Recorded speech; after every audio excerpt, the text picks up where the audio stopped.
교과 사고력 강의를 시작하도록 하겠습니다. 교과 사고력은 이제 교과 속진하고 이제 연동을 해서 이제 보시면 될 것 같고요.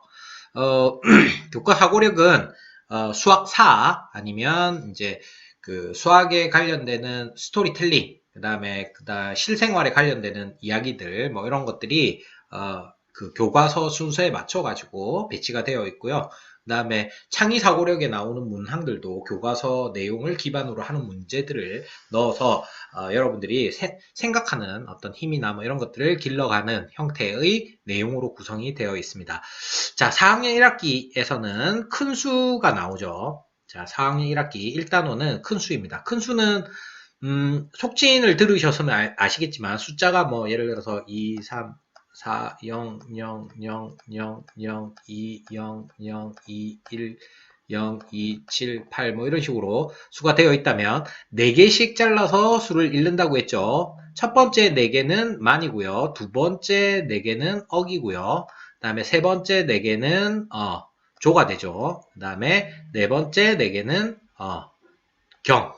그래서 만억, 조, 경, 해 이런 식의 순서로 이렇게 붙여서 읽으면 되고, 요걸 읽을 때는 어떻게 이경, 그 다음에 3400조, 그 다음에 2억, 그 다음에 21만 278 뭐 이런 식으로 읽게 되는 거죠. 그래서 1111이 계속 반복되는 형태가 되기 때문에 만에서 이제 만만은 없죠. 만만이 없고 만만은 억이라고 할 수 있고요. 그 다음에 만억도 없죠. 만억은 뭐라고 할 수 있습니까? 조라고 할 수 있죠. 조. 만억은. 그 다음에 만조는 경이라고 할 수 있습니다. 그래서 만이라는 것은, 그러니까 1111은 계속 반복이 되는 거지만 만은 반복이 되는 단위가 아니라서 만억, 뭐 이게 3천억, 그 다음에 4천억, 5천억, 6천억 해서 만억이 되면 만억이 조라는 이름으로 이름이 바뀐다. 이렇게 이해를 하시면 쉽게 이해가 될 것 같아요. 자, 큰 수, 수의 역사. 수라고 하는 것은 이제 큰 수를 이해하기 위해서는 수를 어떻게 써왔는가 하는 것에 대한 이해가 필요합니다. 자, 가장 원시적인 기수법이 뭐냐면 수가 커짐에 따라서 수를 쓰는 방법을 기수법이라고 합니다. 이것은 단항 기수법으로서, 그러니까 표현하는 게 한 가지밖에 없는 거예요. 막대기, 이렇게. 그러니까 단위수를 수직선 또는 원, 그러니까 점을 찍는다든가 점 뭐 4개 그러면 4 이렇게 되는 거죠. 동그라미 뭐 이런 식으로, 그러니까 선이나 수직선이나 아니면 원, 그 다음에 점 등의 기호를 반복하는 방식으로 수를 나타냅니다. 그래서 이런 형태로 반복하는 형태로 수를 나타내는 거죠. 근데 맨 처음에 이렇게 썼더니, 그러니까 뭐가 불만이 생겼습니까? 이게 몇 개인지를 알아보기가 너무 힘든 거예요. 그죠? 잠시만요. 왜 이렇게 됐죠? 알아보기가 너무 힘들어진 거예요. 자, 그러면 어떻게 하면 알아보기 쉬울까를 고민을 한 거죠. 자, 어떻게 하면 알아보기 쉬워요? 일단 5개를 쓰면 이렇게 띄어가지고 8개구나, 이걸 금방 알아볼 수 있게 만들어 놓은 거죠. 자, 그랬는데 이렇게 하니까 또 더 힘들어졌어요. 이게 띄어졌는지 안 띄어졌는지가 사람마다 애매한 거죠. 죄송합니다. 자, 사람마다 어떤 사람은 이게 띄어쓰기다라고 하는데 어떤 사람은 안 띄어쓰다라고 이제 얘기를 할 수도 있는 거죠. 그래서 이 띄어쓰기를 확실하게 표가 나게 하기 위해서 이렇게 기울여서 쓰면은 5개가 확실하게 표가 난다, 이렇게 된 거죠. 근데 요거보다도 이것도 기울어졌는지 안 기울어졌는지 사람마다 1을 쓰는 사람이 뭐 1을 이렇게 쓰기도 하지만 약간 기울여 쓰기도 하잖아요. 그러니까 기울어졌는지 안 기울어졌는지를 가지고도 또 막 다투는 거죠. 그래서 확실하게 이런 식으로 5개 하면, 우리 요거 투표할 때 이런 거 아직도 사용하고 있죠. 하나, 둘, 셋, 넷, 5 이런 식으로. 아니면 발일정자를 쓰거나 하나, 둘, 셋, 넷, 5 이런 식으로. 그래서 5개가 딱 되면 모양이 딱 바뀌도록 이렇게 이제 기수법이 변화하게 되는 거죠. 그래서 맨 처음에 이제 만약 1을 이제 단위기호가 이제 막대기라고 한다면 5는 막대기 5개, 10은 막대기 10개 이렇게 표기를 했는데, 이렇게 하니까 좀 제법 많은 수를 이렇게 동일선상에 나타낼 때는 이게 잘 헷갈리는 거죠. 그래서 쉽게 눈에 들어오지 않았던 거죠. 그래서 시간이 지나면서 이제 5개씩 띄어세기를 했다가 그래도 좀 헷갈리는 거죠. 그래서 약간 기호를 썼다가 그래도 헷갈린다라고 해서 특정 이제 기호 이제 한 줄에 있는 기호가 특정 개수 5개가 딱 되면 묶어서 표시하는 5개나 10개가 되면 묶어서 표시하는 이제 고대 이집트 같은 경우는 10개가 되면 다른 기호를 나타낸 거죠. 10개가 되면 다른 기호. 그러니까 이렇게 1, 2, 3, 4, 5, 6, 7, 8, 9까지는 그냥 이렇게 쓰고 10이 되면 이렇게 다른 기호를 나타내는 형태로 이제 그 방식이 바뀌어가게 되는 거죠. 자, 그런데 이제 학자들에 따르면 이제 일렬로 이제 수를 단위를 막 나타냈는데 4개를 넘으면 쉽게 개수를 인식하기가 어렵더라는 거예요. 이게 이제 뇌를 이제 공부하는 과학자들이 이렇게 보니까 그래서 한 줄에 존재하는 단위 기호는 최대 4개인 것이 일반적입니다. 그래서 하나, 둘, 셋, 넷 하면은 묶어서 그냥 5개를 하나의 통으로 보는 거죠. 이거는 손가락이 5개인 것에서 기원하기도 한다는 설이 있습니다. 자, 어찌됐건 이집트인이나 이제 크레타 섬 주변에 이제 이 그리스 쪽이죠. 주변의 초기 단원 기술법에서는 한 줄에 이제 그 단위 기호를 4개씩 표기를 했다라고 표현이 됩니다. 그래서 이렇게 일렬로 나열하지 않았다는 거죠. 9개도. 하나, 둘, 셋, 넷, 하나, 둘, 셋, 넷. 이런 식으로 표현을 했다는 거죠. 그래서 바빌로니아인이나 페니키아인들도 3분 원칙. 3분 원칙은 뭐죠? 야, 4개도 힘들다. 3개만 하자. 그래서 하나, 둘, 셋, 하나, 둘, 셋, 하나, 둘, 셋, 뭐 이런 식으로 3개씩 이제 표시를 했다는 거죠. 이런 친구들은 이제 머리가 나쁜 친구들. 자, 왜? 3개밖에 한눈에 안 보이니까 3개씩 하는 거죠. 근데 이제 한눈에 좀 더 많이 볼 수 있는 친구들은 4개씩 표현을 했고, 이제, 좀 머리가 나쁜 친구들은 3개씩 표현을 했다. 그래서, 이렇게 어떤 문명은 아예 숫자 5를, 로마 숫자 같은 경우는 이제 기호를 아예 만들어가지고 5부터 이제 사용을 했다. 이런 식으로 이제 표현이 되어 있습니다. 자, 여기 한번 볼까요? 현재도 한눈에 알아볼 수 있는 숫자의 개수는 3개 또는 4개까지만 가능하다는 것을 활용한 예들이 아직 실생활 속에 굉장히 많이 남아있어요. 그러니까 제가 아까 얘기했죠. 교과 사고력은, 그 뭐죠? 이 수업, 그 교재, 이제, 수학 사적인 이야기, 그 다음에 스토리텔링, 그 다음에 실생활 속에 있는 이야기들이 포함이 돼 있는 거라고 했죠. 그래서, 실생활 속의 이야기를 한번 찾아볼까요? 3 또는 4의 법칙. 한눈에 3개 또는 4개 이상을 알아보기가 힘들다라는 거죠. 어떤 게 있을까요? 가장 많이 볼 수 있는 게 우리가 주변 생활에 매일 보는 거예요. 어떤 것들 있죠? 전화번호, 핸드폰 번호. 핸드폰 번호는 어떻게 돼 있습니까? 010.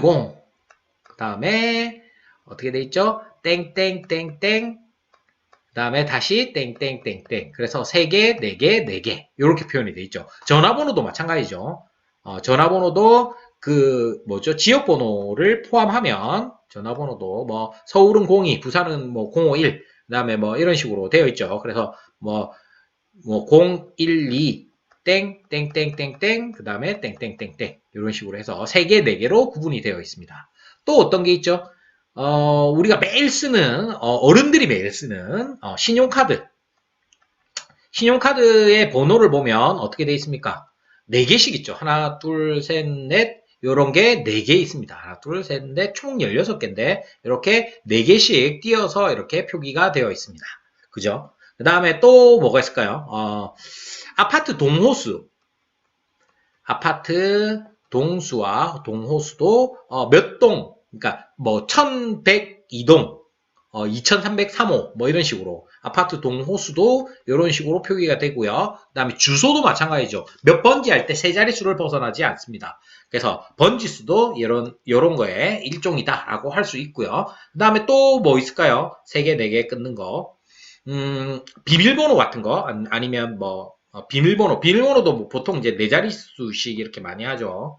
그죠? 비밀번호. 그 다음에 또 어떤 게 있을까요? 3개, 4개씩 끊어있는 게. 뭐 반? 뭐 이런 것들이 있습니다. 그 다음에 큰 수 읽기. 큰 수 읽을 때, 돈 같은 거 큰 수 읽을 때, 우리는 4자리씩 끈을 읽고, 그 다음에 또 그 표기할 때 쉼표는 3개씩 있죠. 그래서 미국이나 영국 쪽은 3개씩 끈을 읽는다. 뭐 이런 식으로, 실생활 속에서도 아직도 한눈에 볼 수 있는 숫자의 개수가 3개 또는 4개밖에 되지 않는다는 이런 사실을 활용한 사례들이 굉장히 많이 존재한다. 이렇게 이야기할 수 있겠습니다.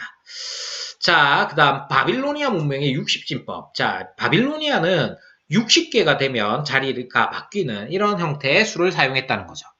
이해가 됩니까? 자, 일단 1은 요거고요. 그 다음에 59까지 이렇게 되어 있습니다. 그러면 이거를 예전에는 요것을 못이라고 이제 했다고 하는데 뭐 쐐기 이런 표현을 사용을 하기도 합니다. 10이 되면 다른 모양이 나왔습니다. 근데 이 다른 모양이 이제 50하고 59까지만 하고 60이 되면 또 다르게 표현을 했다는 거죠.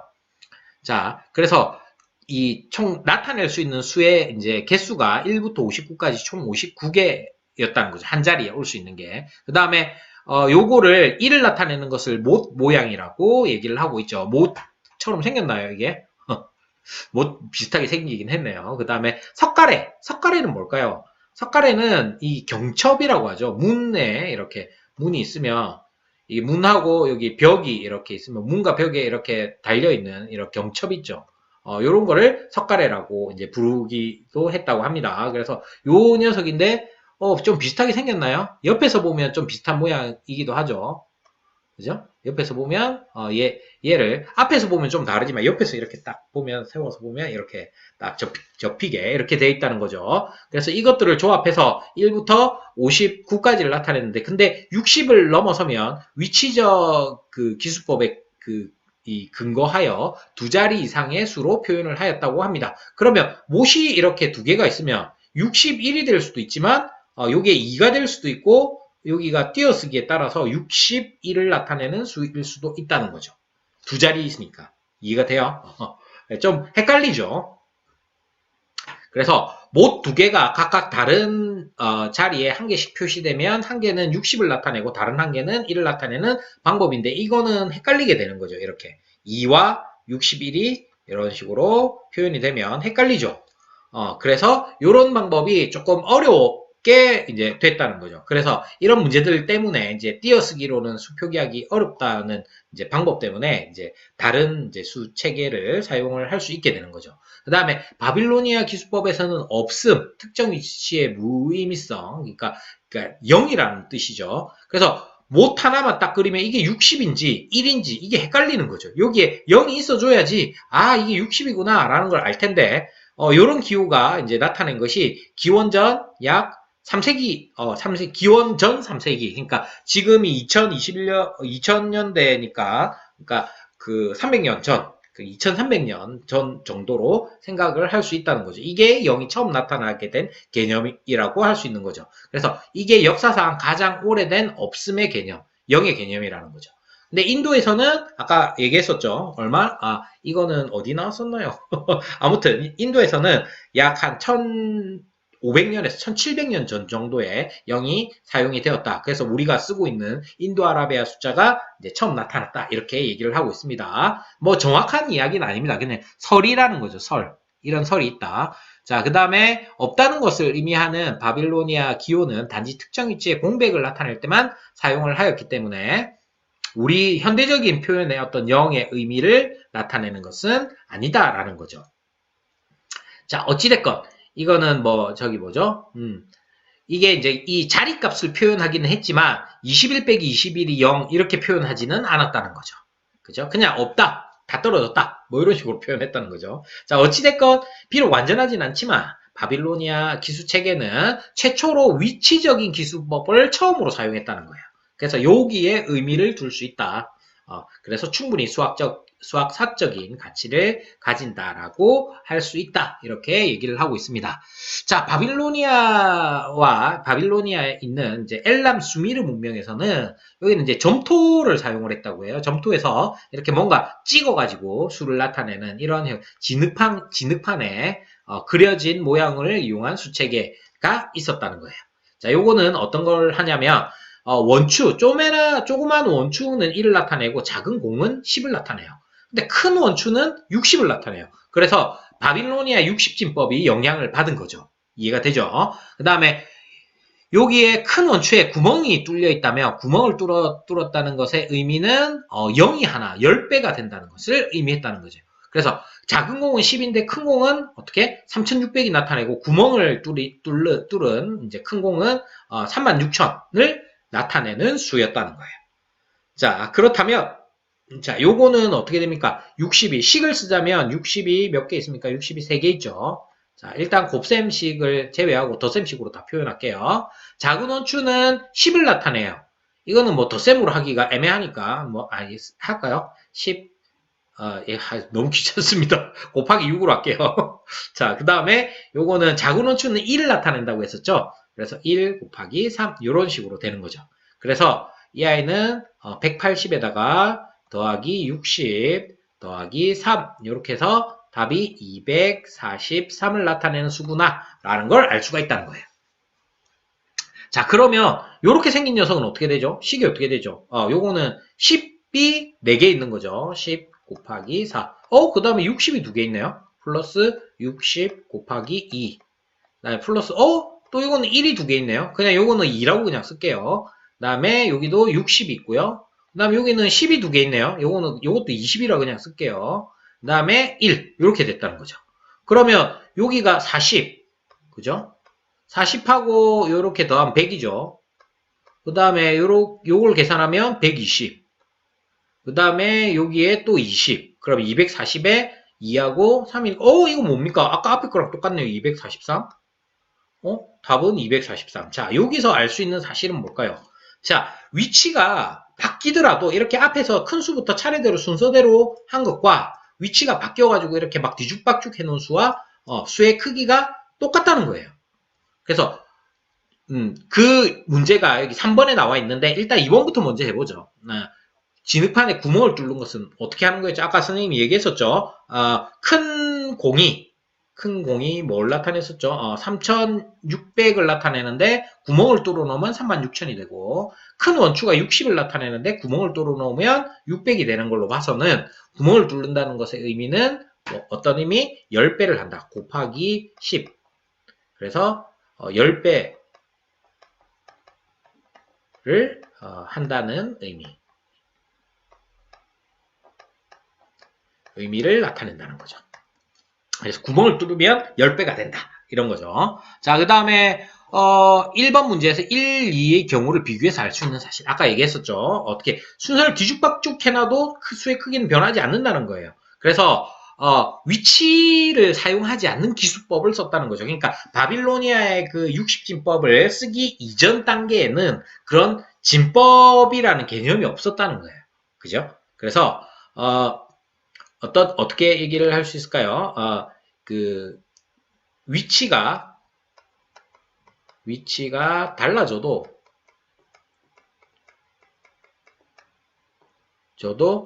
수의 크기는 변하지 않는다. 이런 것을 알 수가 있습니다.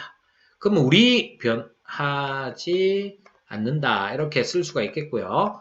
그 다음에 우리 수체계는 어떻죠? 예를 들어서 273이에요. 이거를 위치를 바꿔놓으면 372. 그러면 어떻게 됩니까? 수의 크기가 바뀌죠. 근데 여기에서는 엘람 수미르 문명에서는 위치가 달라진다 하더라도 수의 크기는 변하지 않는 특징을 가지고 있다. 이렇게 설명할 수 있겠습니다. 여러분들 이렇게 이제 쓰는 방법에 대해서 여러분들이 조금 고민하고 생각을 해 주셔야 됩니다.